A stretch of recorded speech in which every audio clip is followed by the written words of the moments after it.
We begin the narrative from the end of the First World War. The former Central Powers are experiencing the harsh consequences of their defeat. Austria-Hungary and the Ottoman Empire are disintegrating. Germany, in accordance with the Treaty of Versailles, loses its colonies and many territories, mainly in favor of the re-established Poland, which gains access to the sea, dividing Germany in two.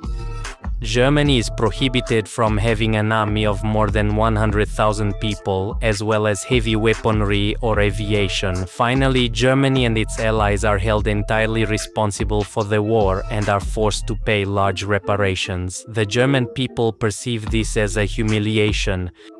The only consolation for the country is that no battles were fought on its territory, and its infrastructure and production were not destroyed. Meanwhile, not all the victors are satisfied with the results of the peace agreements. In Italy, which lost more than 600,000 soldiers in the war and did not receive the territories promised by its allies, public discontent is growing.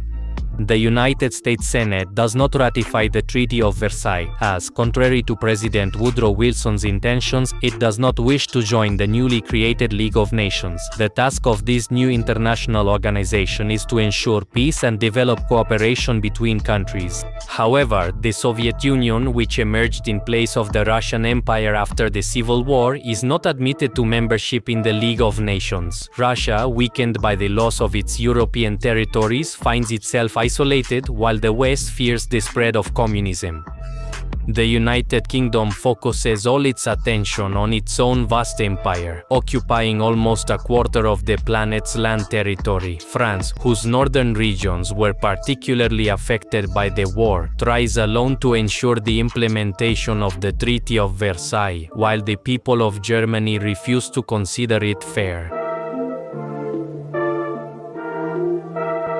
High national debt and currency speculation cause hyperinflation in Germany. The country reduces reparation payments. In response, France and Belgium, using these payments to rebuild their countries, send troops to occupy the wealthy and industrially developed rural region. Hyperinflation in Germany reaches its peak.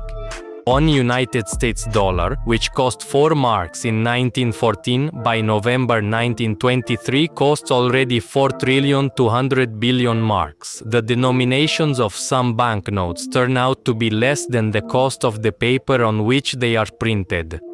The United States and the United Kingdom propose a plan to restructure Germany's debt and provide it with loans to revive its economy. They provide loans to Germany for paying reparations to the victorious countries, which in turn have debts to the United States for the provision of weapons and equipment during the war. Thus, the United States becomes the core of the world economy. After a year of reforms, Germany returns to economic growth. Tensions between countries decrease, and Germany is even included in the League of Nations. The global economy is rapidly developing, and the United States of America holds a leading position in it. The availability of raw materials and the implementation of assembly line production accelerate manufacturing and reduce prices. In Italy, Mussolini's fascist party achieves absolute power by banning other political parties. In New York, the Wall Street crash occurs. The stock market crash triggers the largest economic crisis of the 20th century. These consequences are global in nature.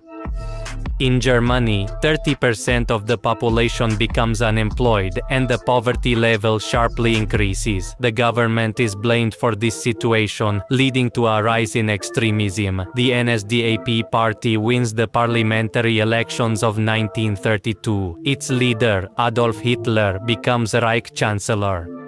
In a short time, he suppresses all opposition and gains absolute power. The Weimar Republic is replaced by the Third Reich. Hitler intends to unite the Germanic peoples, whom he considers superior, into a great nation. He wants to declare the Treaty of Versailles invalid and eliminate Jews and Marxists. Germany withdraws from the League of Nations, stops reparations payments, and reinstates conscription. France and Great Britain respond with vague protests. Hitler realizes that he can fully restore Germany's military industry. In 1935, Italy begins a policy of colonial expansion. Its troops enter Abyssinia, an independent state and member of the League of Nations. Despite capturing the country's capital, Italy faces continuous resistance, and the Emperor of Abyssinia, who escaped, never signs a peace agreement. In Spain, a civil war is taking place between the Republicans and the Nationalists led by General Francisco Franco. The latter is supported by Germany and Italy. These two countries draw closer and form an alliance, creating the Berlin-Rome Axis. Germany also forms an alliance with Japan, which invaded Manchuria in 1931. Japan takes advantage of the civil war between nationalists and communists in China and declares war on it. It captures New Tertato e Tengtaonokton, which leads to many casualties among the local population. Germany, using the local Nazi party in Austria and issuing an ultimatum to the country's leadership, annexes it. Now Hitler's goal is to annex the Sudetenland to the territory of Czechoslovakia, where 3.5 million Germans live. In an attempt to prevent a new war, France and the United Kingdom betrayed their ally Czechoslovakia by agreeing to the entry of German troops into its territory. However, 6 months later, Germany violates the terms of the agreement and invades the remaining part of the country. Slovakia becomes a satellite state of Germany. Hungary, having lost 2/3 of its territory as a result of the First World War, forms an alliance with Germany. Now Hitler's gaze is fixed on the Danzig corridor. He issues an ultimatum to Poland, but it ignores it. France and the United Kingdom declare that they will support Poland in the event of a German attack. Meanwhile, Italy invades Albania, and in Asia, a border incident between Manchukuo, controlled by Japan, and Mongolia, an ally of the USSR, is accompanied by battles between the Japanese and Soviet armies. Germany, despite its alliance with Japan, does not intervene in the conflict, preparing to attack Poland, and even signs a non-aggression pact with the Soviet Union. The secret protocol to the treaty delineates the interest of the two countries in Eastern Europe in the event of its territorial political reorganization. Having suffered defeat in the border conflict, Japan ceases its westward expansion and focuses its attention on the southern direction.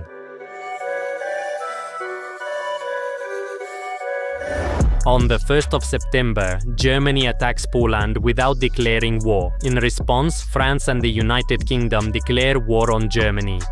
Polish troops find themselves powerless against the German army with its new military strategy called Blitzkrieg. It involves concentrating maximum forces in specific areas, breaking through front lines, encircling enemy forces, and destroying them in pockets. The main German forces are in the east, but the Allies do not take advantage of this opportunity, and instead of advancing from the west, they concentrate their forces along the borders for positional warfare, as in the First World War. The Soviet Union, in accordance with the Molotov-Ribbentrop Pact, invades eastern Poland. The country ends up divided between Germany and the USSR. After this, the Soviet Union proposes to Finland a revision of the common border, the proximity of which to Leningrad poses a threat to it. After the refusal, the Soviet army invades Finland but unexpectedly encounters serious resistance. Despite large the USSR barely achieves victory. According to the peace treaty, the border is moved away from Leningrad. However, the Winter War is a fiasco for the Soviet army, and this does not go unnoticed by Hitler. He concludes that the Red Army is weak. In the west, the Allied forces pose a threat to an important steel supply route passing through Norway, providing 50% of Germany's production. Germany seizes Denmark and Norway. Germany then advances on the Benelux countries. France and Britain, fearing a new Schlieffen Plan like in the First World War, quickly send a large portion of their troops north to form a joint front with the armies of Belgium and the Netherlands. But as in Poland, Germany employs the Blitzkrieg strategy. After a massive bombardment of weak positions, its tanks break through the front line, begin an advance to the sea, and within a week approach it. 1.5 million Allied soldiers find themselves surrounded. In a few days, more than 330,000 British and French servicemen are evacuated through the port of Dunkirk, which is then occupied by the Germans on the 4th of June. The German army advances on Paris. Italy seizes the moment and declares war on France, opening another front in the south. The new head of the French government, Marshal Philippe Pétain, is forced to ask for peace. At this time, General de Gaulle, being in London, calls on the French to continue fighting. After the signing of the armistice agreement, Pétain's government moves to Vichy, and the southeast of France and its colonies remain under his control. Germany occupies the north of the country and its Atlantic coast. The British begin to seize and destroy French ships. In the east, the USSR, still in accordance with the Molotov-Ribbentrop Pact, annexes the Baltic states and Bessarabia without military action. Hitler intends to attack Britain, but the islands are well defended by the Royal Navy, so he uses airstrikes. The British Royal Air Force and the German Luftwaffe regularly engage in battles, causing significant losses to both sides.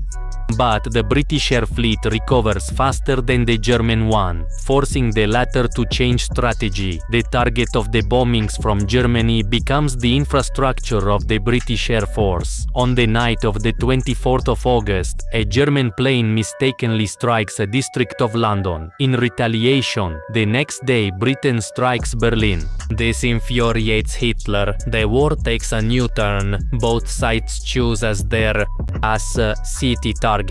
Despite the regular bombings of London, Germany fails to gain an advantage in the war. Hitler decides to abandon this front and shifts focus to the USSR. On the 27th of September, Japan joins Germany and Italy, and they sign the Tripartite Pact.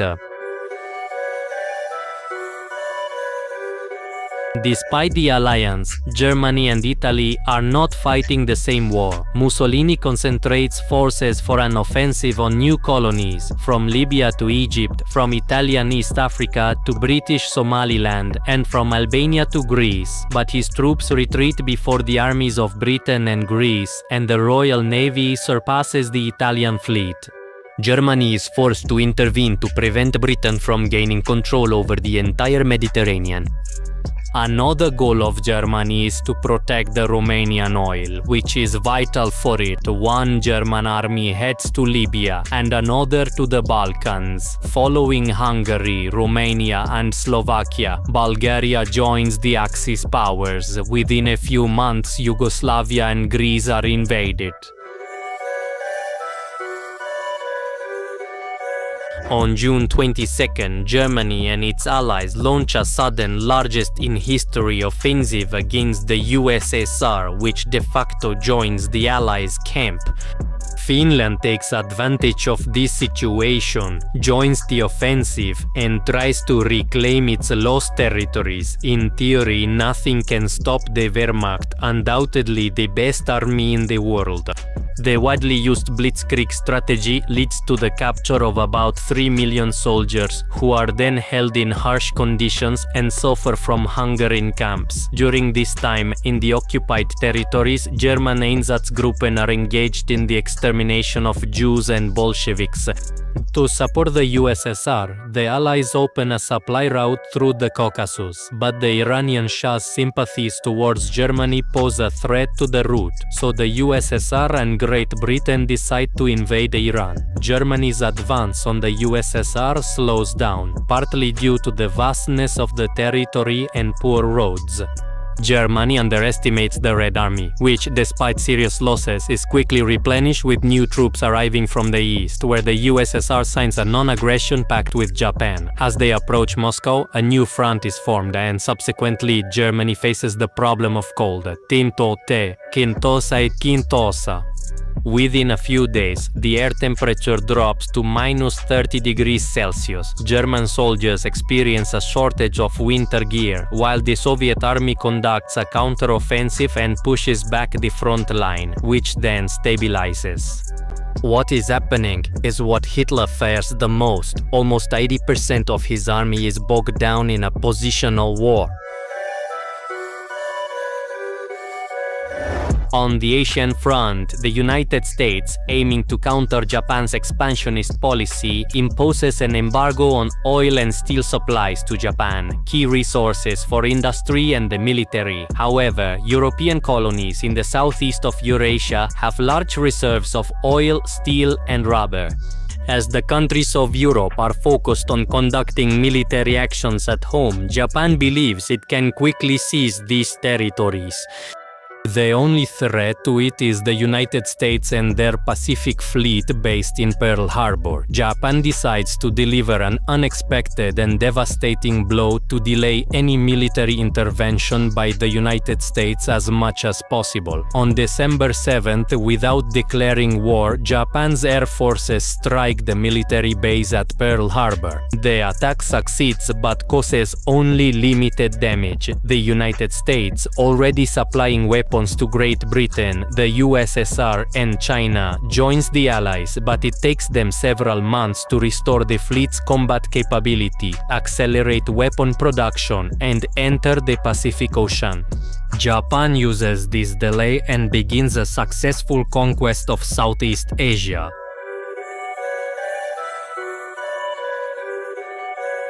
The civilian population everywhere becomes victims of military actions. Japan is mass exterminating the population of conquered countries. In Europe, concentration camps, initially intended for political opponents, turn into death factories. Jews, Roma, Jehovah's Witnesses, homosexuals, and people with disabilities are exterminated in them. In the occupied territories, as well as in Germany itself, resistance groups are formed. In Western Europe, the resistance is mostly non-violent.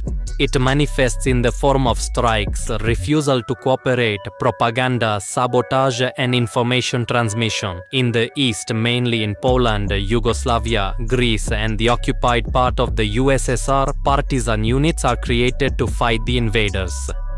In the Atlantic Ocean, German submarines attempt to blockade Britain by attacking its supply ships. In turn, the United States secretly begins research to create an atomic bomb. Additionally, they complete preparations to participate in military actions in the Pacific region.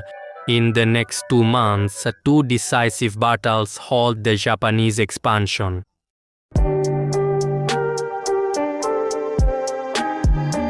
Hitler begins a new offensive.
Post-war period.